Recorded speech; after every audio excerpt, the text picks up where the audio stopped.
Good evening, campers, streamers, and babysitters. And yes, you're just getting me today.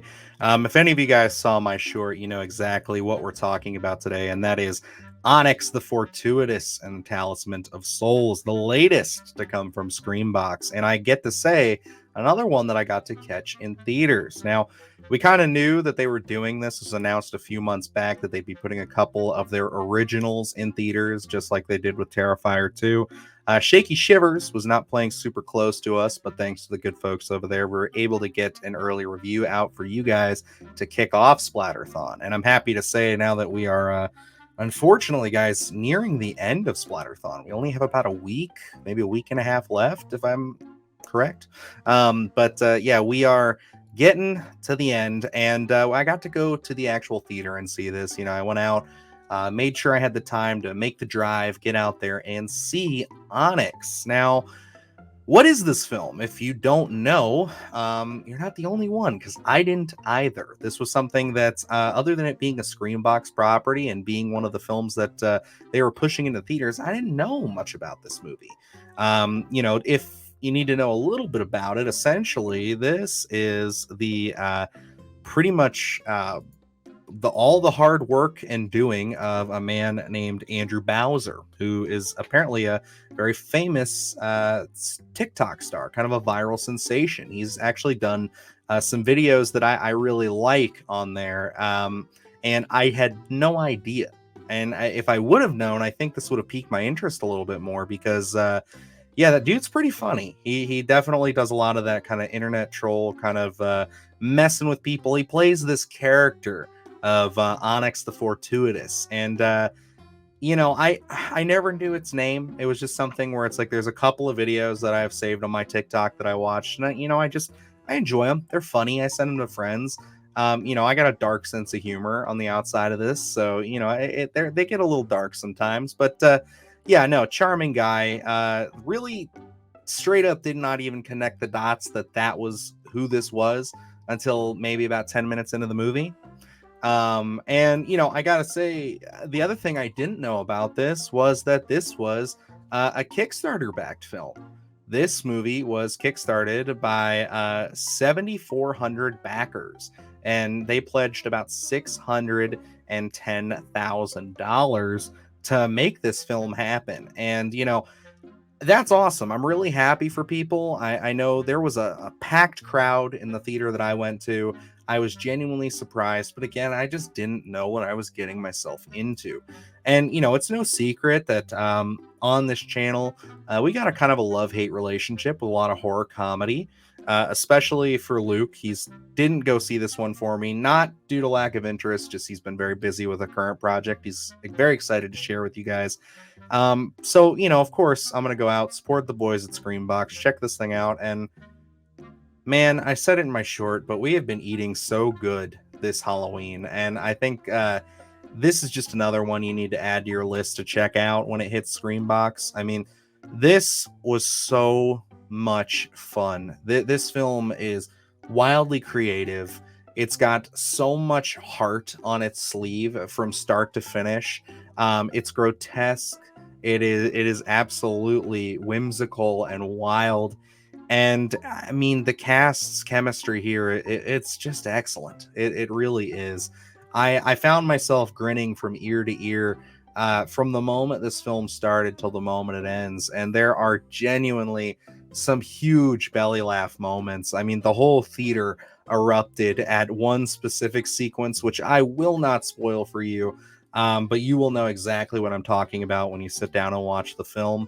It's so creatively refreshing to see something that we really enjoyed. A film we saw about a week or two ago called When Evil Lurks. That was a real mind bender. That was a really dark film, and we enjoyed it for what it was. This is that light kind of horror comedy that you're looking to watch with friends and with family around Halloween. This is something you can definitely throw in the mix and have a good time with. And I really, really enjoyed this movie. And I don't know whether that's my doing of not knowing anything about it, so going in with the freshest eyes that you could have, or if it's genuinely related to the quality of the film. I'm going to say it's the quality of the film because it's excellent. I mean, truly. I want to hop into the cast a little bit here. I mean, Andrew Bowser is not only the writer director here, but he's also the star, playing Onyx the Fortuitous. And you know, I think that he's an acquired taste as far as comedy goes. I think that there are going to be people who watch this and probably just find him mildly annoying throughout. And I will admit there were some jokes that didn't land for me sometimes when it was just like, okay, I get it. You're doing the shtick. You're doing your thing. But for everyone that didn't land, there were 10 more that did. I mean, I think that this character is a whole lot of fun. I love the little journey that he goes on throughout this film. This feels like kind of a love child of almost like love, like not Lovecraft, sorry, there's a little bit of Lovecraft in there, but I was gonna say Labyrinth and other Jim Henson properties mixed with kind of that I want to say almost, and maybe it's because Jeffrey Combs and you know, a few other Barbara Crampton, she's in this as well, so a few other Reanimator style people are, but this feels very Reanimator. This feels very much like a Reanimator meets you know, Jim Henson. It's just such an odd combination that just strangely works. And I think that Andrew definitely had a vision here, and he definitely saw that vision through, and it looks wonderful. I gotta highlight a few others. Obviously, Jeffrey Combs is in this. He plays Bartok the Great. So much fun. He's the bad guy in this. He's wild. He's crazy. He's so zany. He doesn't even look like Jeffrey Combs, but he's absolutely terrific. The other person I want to highlight is Terrence C. Carson. Just where has this guy been, man? Like I feel like he was apparently in Final Destination 2, but you know, this guy is excellent. Oh my god, he kind of plays this character who's very much into you know, like a professor type. He kind of is the one who that they're using to figure things out and to kind of help them through their journey. You know, I'm just speaking very vaguely here, but he does a fantastic job in this role. Like I just was so invested in his character, so much so that, you know, when these characters, especially him, are put in some kind of a peril, you do worry for him. You do feel for him, and that's a great sign of a great film. And you know, there's a lady here. I'm sorry if I'm gonna mess up your name, but Rivicon Reese. She's kind of second to Andrew Bowser in this. Just excellent. I loved her no nonsense attitude throughout the film, but it never got to the points of being kind of like shticky. It very much felt like it fit the character that we're with. It never felt like they were forcing it. She's very strong-willed and smart, and is trying to figure things out. And I really enjoyed it. You know, they kind of describe Terrence's character and her character as almost you know, detectives in this, and they very much had that energy to them, like these kind of you know, horror related detectives, and they were fun. They were definitely a wonderful addition. And lastly, and I know I could go on even more with this cast, because really it's an excellently cast film. Everybody is really enjoying their time here, but Olivia Taylor Dudley is also excellent in this. You know, she comes off at the start very subdued, very much kind of playing a basic helper role to the bad guy, but her character gets to evolve throughout this, and she's also involved in one of the funniest scenes in the film. And where they leave off with her is extremely interesting, and I would love, absolutely love, to see a sequel to Onyx the Fortuitous. I think that this is definitely worthy of seeing a continuation of this story. And not just that, again, I got to say, these practical effects, I compare them to Jim Henson style. There are some very unique creatures. There are some very unique, you know, looks for things such as ghouls, zombies, werewolves. It's all there, guys. It's really well done. And I think for a film that by the end of it, I assume probably cost about $1 million to get on screen. I don't quote me on that, but it just looks so high quality.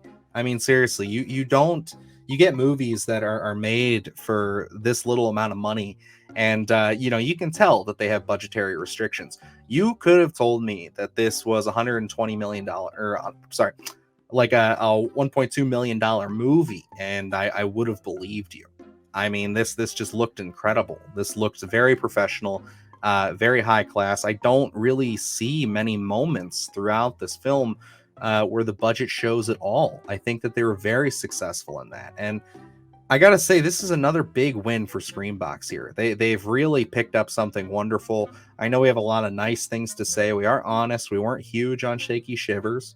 We think that that movie was lacking, but where that film was lacking for us, at least for me, I can say that Onyx the Fortuitous and the Talisman of Souls, it exceeds expectations, and is easily one of my favorite things that Screambox and Cineverse has acquired over the last year. I put this right up there with Terrifier 2, with Outwaters. I will be buying this on Blu-ray. This will be in my Halloween rotation. I absolutely adored it. Does it fall into my must-see category?